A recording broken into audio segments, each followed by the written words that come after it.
Assalamu alaikum wa rahmatullahi wa barakatuh. Après plusieurs séances de ruqya ici dans notre centre, Nour wa Shifa, donc agréé par le conseil Kajal, on a accumulé pas mal, on va dire aujourd'hui, j'ai pris pas mal de photos pour vous montrer aujourd'hui ce que c'est un peu de, ce que c'est du shirk, ce que c'est des talismans, ce que c'est associer Allah à quelque chose, ce que font souvent les gens en pensant que ça les protège justement, en pensant faire bien les choses.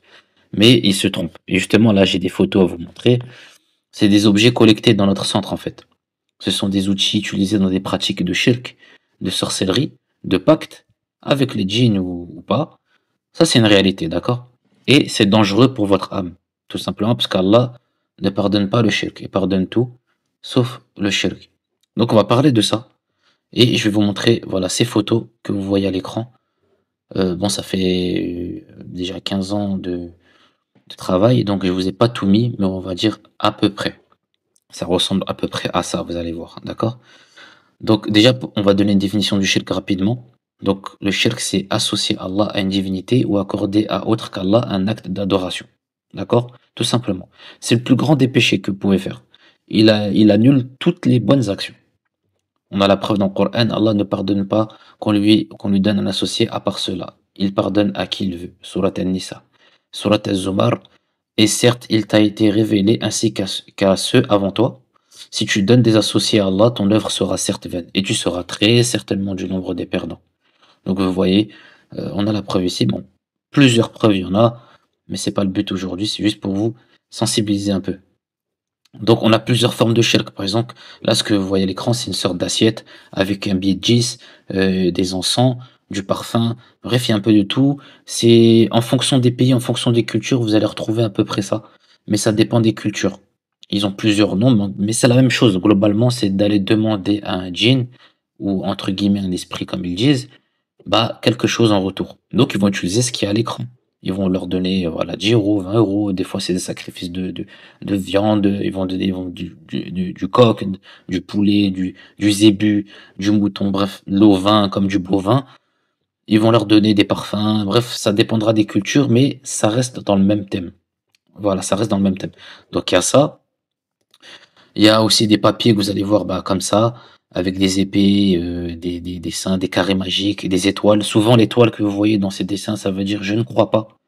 Mais dans tous les cas, ça reste dans le même domaine du fait que on va mettre le nom d'Allah, on va mettre des versets du Coran, on va mettre des incantations djinniques, démoniaques, on va retourner le Coran, on va le mettre à l'envers, on va essayer de mettre des symboles pour invoquer les djinns. Et souvent, parfois, ils vont mettre des noms de personnes concernées parce que ça aussi, c'est la sorcellerie directe. Et parfois, il y a des fundis, donc des fundis, comment on peut traduire ça? On va dire des charlatans, d'accord? Des gens qui pensent vous faire ruqya, mais vous donnent ce genre de papier-là. Alors faites très attention parce que c'est vraiment pas du Coran. Regardez bien à l'écran, c'est vraiment pas du Coran, ça ressemble. Et c'est pas parce que c'est de l'arabe que c'est du Coran. Ils écrivent tout à l'envers, ils mettent des dessins symboliques d'épées.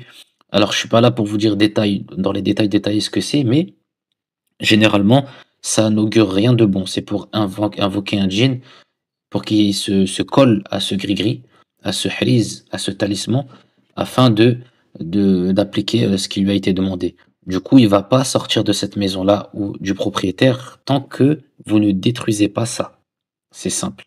Donc ça peut ressembler à ça, à des dessins, à des représentations d'humains, ou pas, ou des objets. Souvent, vous allez voir des serpents dessinés dessus, des scorpions. Ça représente un peu le djinn. Ça va représenter le djinn. Tout ce qui est lié au djinn, d'accord? Donc, ne faites pas attention, l'arabe, c'est vraiment pas du Coran, croyez-moi sur parole. Et vous allez parfois voir des étoiles. Et tout ça, ça veut tout simplement dire que l'étoile, ça veut dire que je ne crois pas. Donc il va mettre l'étoile, Bismillah ar-Rahman ar-Rahim, ça veut dire je ne crois pas à Bismillah ar-Rahman ar-Rahim. Et il va mettre des dessins. Donc c'est pour ça qu'il y a des gens, ils se font arnaquer. Donc il n'est pas trop tard, hein, c'est pas grave si vous avez ça. Vous le brûlez, vous lisez le Fatiha, vous faites une prière de Tauba, et c'est réglé. Parfois ça va être comme ça, des pierres, des assiettes, ou avec des petites préparations avec du scotch. Pareil, il vous dit de ne pas toucher, parfois vous le donnez au bébé autour de leur cou. Vous pensez que c'est un bien pour lui, ça le protège. Mais là, vous lui donnez tout simplement un djinn dans son cou. Le pauvre bébé va développer des maladies et on n'a pas envie que ça arrive. Donc, enlevez ça le plus vite possible. Vous allez avoir des, voilà, des sortes de papiers accrochés partout, à droite et à gauche. Là, ce que vous voyez, c'est parce que je l'ai détruit, je l'ai mis dans le pot, je l'ai mis dans l'eau coranisée pour le détruire. Mais généralement, voilà, ça ressemble à ça, des étoiles, des carrés magiques, des dessins, des noms de personnes, des petits, comment on dit ça, des petits bouts de tissu qu'ils enveloppent, avec lequel ils enveloppent le gris-gris. Ça peut être tout ça. Voilà, tout ça, vous le voyez.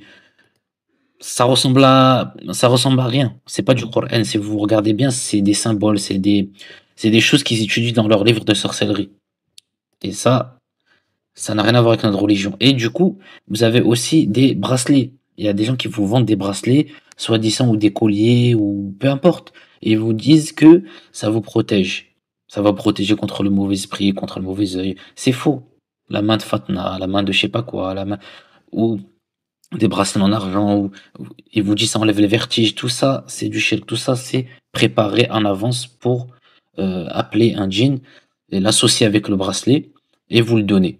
C'est pour ça qu'il y a des gens, des fois, ils ont des problèmes de peau, ils n'arrivent pas à comprendre ce qui leur arrive. Ah, c'est normal. Voilà. Des papiers toujours et encore d'accrocher dans vos maisons. Il vous dit d'accrocher ça dans vos maisons. Parfois, vous allez trouver des trucs bizarres dessus, incompréhensibles, des numéros, des chiffres, des dessins et des bouts de, voilà, des colliers, tout ça, tout ça. Donc voilà à peu près ce que ça ressemble. Donc, c'est une forme moderne aussi de shirk, parce qu'il y a des gens, ils vont aller voir des marabouts, ils vont faire des fausses ruqya, ils pensent que c'est une ruqya, mais c'est faux. Il va leur donner ça. Ils vont aller voir des voyants, il va leur donner ça. Il va leur donner des gris-gris, des encens, des trucs bizarres. Alors que tout ça, ça n'a rien à voir avec notre législation. D'accord? Donc, ils vont donner de l'argent pour faire des sacrifices à autre qu'Allah, porter des talismans non coraniques. Vous voyez toutes ces images? C'est la même chose. D'accord? Donc, qu'est-ce que ça va vous apporter comme conséquence? C'est un acte impardonnable, pardon, sans taouba. Il suffit de repentir, d'arrêter ça, d'enlever ça, et c'est bon. Et la baraka va être retirée de votre vie si vous continuez comme ça. Allah, il met pas de baraka dans vos vies, il y aura des blocages, des soucis. Et vous allez avoir des troubles psychiques, des cauchemars, des soucis spirituels, des lourdeurs dans votre maison, comme si vous étiez pas chez vous, sensation d'être espionné. Tout ça, ça va vous toucher dans la maison. Les enfants, ils vont crier la nuit, les bébés vont pleurer, etc., etc. Et le prophète sallallahu alayhi wa sallam l'a dit, quiconque porte un talisman a commis un acte de shirk. Authentique, Ahmed. D'accord?